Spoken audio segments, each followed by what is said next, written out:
সম্মানিত প্রিয় বন্ধুরা, আপনাদেরকে একটা জিনিস দেখাই। আমার মালটা গাছ আমি মোটামুটি 1 বছর হবে, হয়তো জানি না, আরও কম সময়ও হতে পারে, পুরোপুরি 1 বছর হবে কিনা জানি না।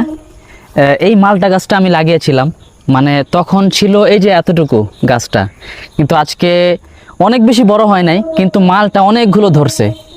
এই যে এখানে 2টা মালটা দেখা যাচ্ছে, তারপরে এখানে একটা, তারপরে নিচে 3-4টা আছে, মোটামুটি 8-9টা মালটা হবে, কম বেশি আর কি।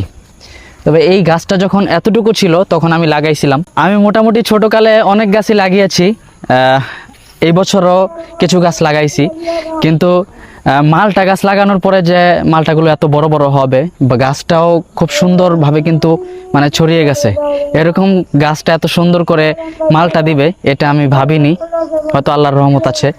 বাকি আমি আপনাদেরকে এতটুকুই বলবো যে আপনারা মালটা গাছ হোক কিংবা অন্যান্য ফলের গাছ হোক, আপনারা গাছ রোপণ করেন বেশি বেশি, তাহলে আশা করি নিজের গাছের ফল যখন আপনারা খাবেন তখন দেখবেন যে আলাদা একটা শান্তি।